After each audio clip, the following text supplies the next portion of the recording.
All right, welcome to The Explainer. Today we're unpacking a text that is arguably one of the most influential documents in all of human history, Genesis.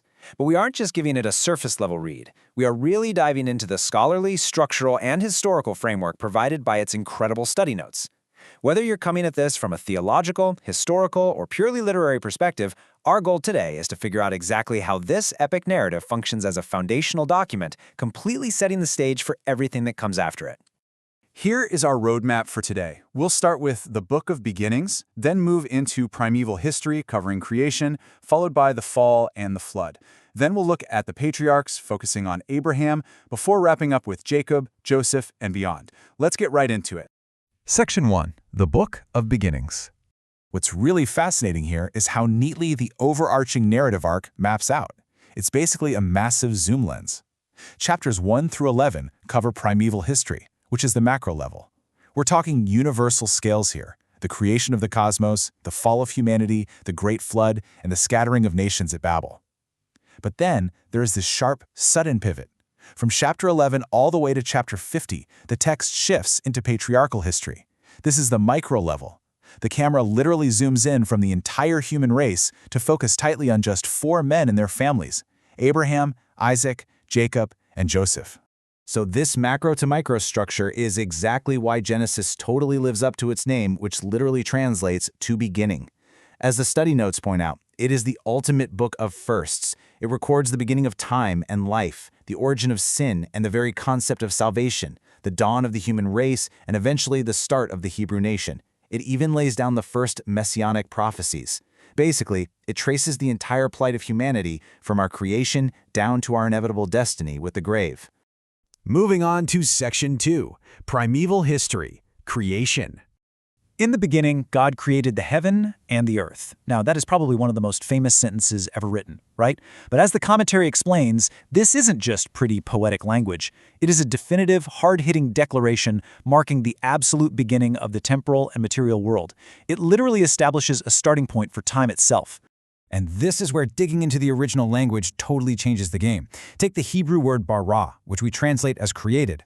It is incredibly specific. The study notes emphasize that this verb is used exclusively with God as its subject. It refers to an instantaneous and miraculous act of bringing the entire universe into existence from absolutely nothing. Scholars call this creation ex nihilo. No pre-existing materials, just boom, existence. Immediately following that initial creation spark, the text describes the earth as tohu wabohu, meaning unformed and unfilled. And this wasn't a mistake. It was actually the setting of a stage. This unformed, dark, watery condition is the raw material that is then ordered and filled over the next 6 literal 24-hour days. The absolute chaos is systematically replaced with incredible structure, culminating in the crowning achievement, the creation of humanity in the divine image.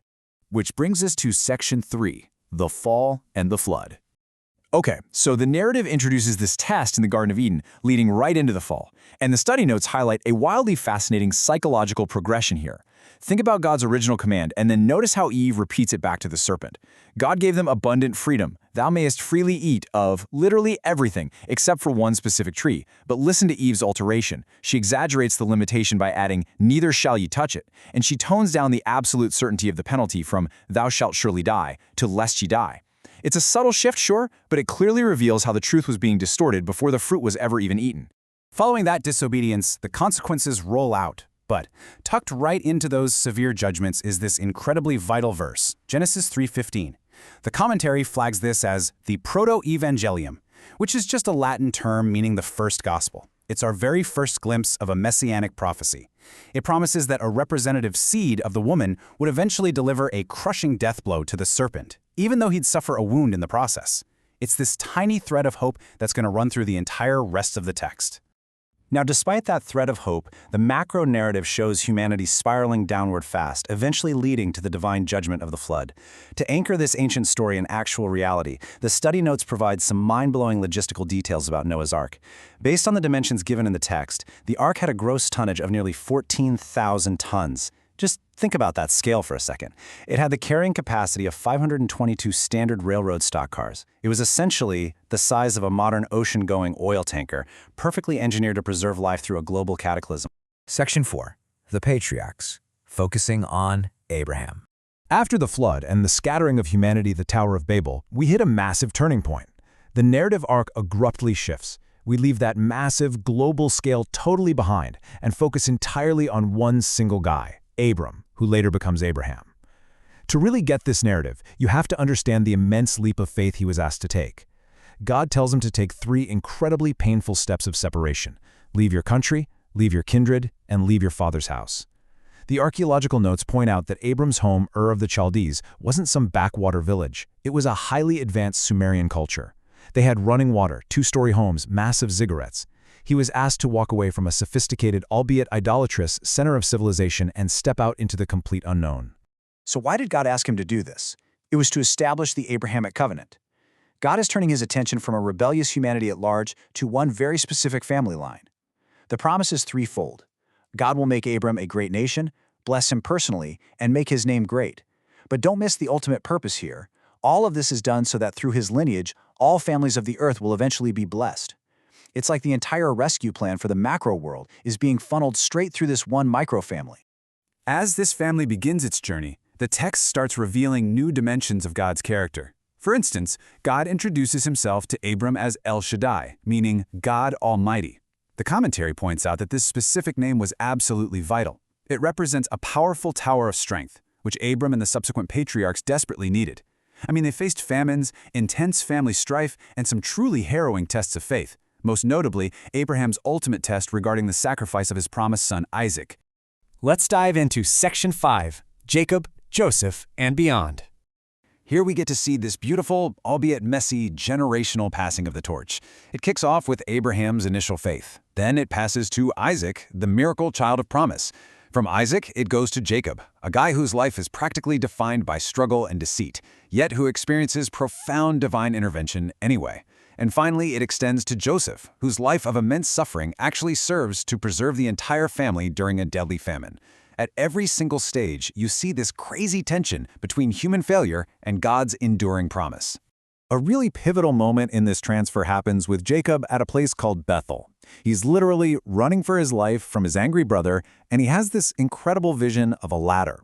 Scholars note this is actually better understood as a massive ramp or staircase, sort of like a ziggurat, reaching all the way to heaven. This is a critical moment of spiritual realization for him. It symbolizes access between heaven and earth, and it's right there that the grand Abrahamic covenant is formally guaranteed and renewed with Jacob. The Genesis narrative finally wraps up its arc with Jacob's son, Joseph. Talk about a rough go. He's sold into slavery by his own jealous brothers, falsely imprisoned, and totally forgotten. Yet the recurring refrain you keep reading in the text is, "The Lord was with Joseph." The study notes emphasize this overarching theme. The divine plan endures and ultimately triumphs, not just in spite of human betrayal and profound suffering, but often by working directly through it to preserve life. And that brings us to the very end of this incredible book of beginnings.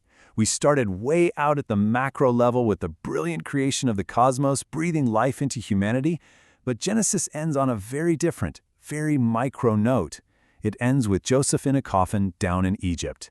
The perfect creation has been marred by sin, resulting in death, and it leaves us with this provocative question just hanging in the air. Will the redemptive intervention of God promised through Abraham's line actually rescue humanity from the grave? It's a complete cliffhanger that basically demands you turn the page and continue the story. Thank you so much for joining me for this explainer. I hope it brought a whole new level of clarity to this amazing text.